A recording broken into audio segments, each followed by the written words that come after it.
The prevailing narrative as to why egg prices have gone up is pretty simple. It's because of an avian flu that's killing off chickens. Fewer chickens means fewer eggs, and fewer eggs means the price goes up because the demand for eggs hasn't really changed, only the supply. And basic economics will tell us that when the supply goes down but the demand stays the same, that the price will increase in order to lower the demand to the point where the supply can match it. However, not everyone is buying this avian flu story, with the farmer advocacy organization Farm Action accusing the country's dominant egg producers of scheming to raise prices and then using the avian flu as an excuse. But as with any issue, there are two sides to the story, and so today we're going to be looking at what Farm Action says is happening with the price gouging and also what egg producers say is happening that forces them to raise their prices. In early January, Farm Action wrote a letter to the FTC asking them to investigate the nation's largest egg producers, saying that while there was an avian flu that killed tens of millions of chickens, that, quote, this 138% hike in the price of a carton of eggs appears to be a collusive scheme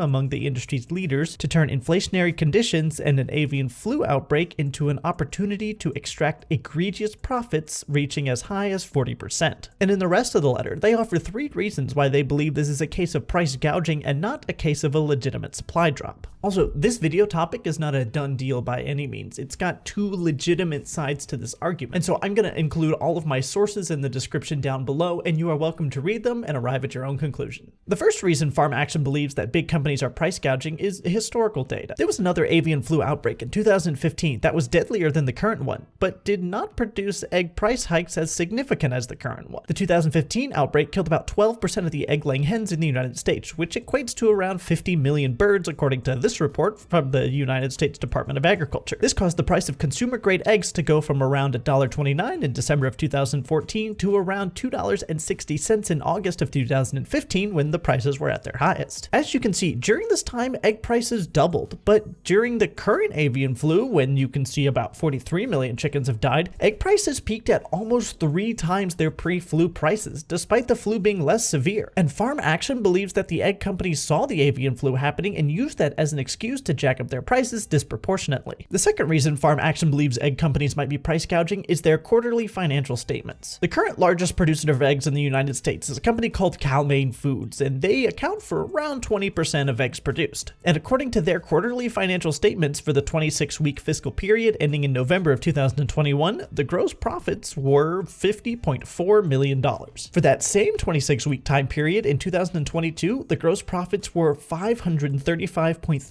million. Doing the simple math, that's over a 10-fold increase in profits, despite supposedly having supply and supply chain issues. Additionally, during this time, Cal-Maine sold more eggs. In the 26-week period ending in November of 2021, they sold 524.2 million eggs, but in the period ending in 2022, they sold 559.4 million eggs. That's 35 million more eggs at a tremendously higher price, despite there being an avian flu that's supposed to be damaging the supply. Now, I'm not saying there isn't an avian flu that's killing chickens. That's been independently confirmed by the United States Department of Agriculture. But I am saying it does seem like maybe these egg companies are taking it as an excuse to vastly increase their prices. Just like I'm taking this opportunity to vastly increase my subscriber count by asking you to subscribe, telling you that I create short, no clickbait videos on business and finance topics once or twice a week. The last reason cited by Farm Action that Cal-Maine might be price gouging is vertical integration. Vertical integration is when a company owns every piece of an industry up and down the entire supply chain. In this case, it would mean that Cal-Maine owns everything from the chickens to the farms to the distribution chains that gets the eggs into the stores, and so they can set whatever price they want because they own everything. Now, this claim I did save for last because it's the weakest and also the hardest to prove. Cal-Maine currently accounts for about 20% of all eggs produced in the United States, and that doesn't feel like enough to me for them to be able to just control the price to whatever they want. In fact, if you look at this chart, you can see that Cal-Maine Foods is #1 in the world, but there are several other companies on this list that are from the United States. Rose Acre Farms, for example, is doing a little more than half of Cal-Maine's numbers. Versova Holdings is on the list, along with Daybreak Foods. And I did a little digging, and as far as I can tell, these companies are not affiliated with each other, so there wouldn't be one controlling parent company that is able to force the others to set prices. However, that doesn't mean that Cal-Maine isn't able to have a tremendous influence over the price of eggs in general. And I think the first 2 points made in the farm letter about the number of chickens not being as severe as it was in 2016, and also the amount of profit they're making now,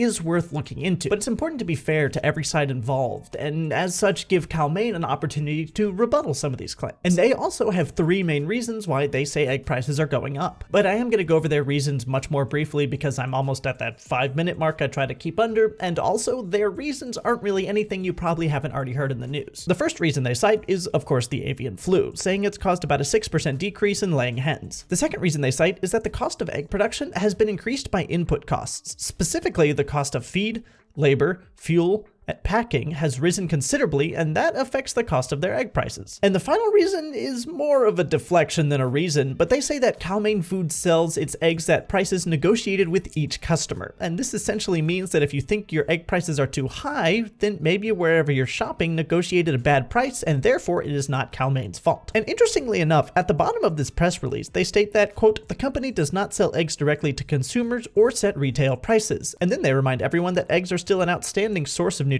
and you should continue to buy them. Now, this is an interesting situation, so definitely read the sources that I've linked down below in the description and arrive at your own conclusion. And then let me know in the comments whether you think Cal-Maine Foods is using the avian flu as an opportunity to boost their own profits, or if it's a legitimate case of supply going down and therefore prices need to go up, and it's all just a result of current market situations.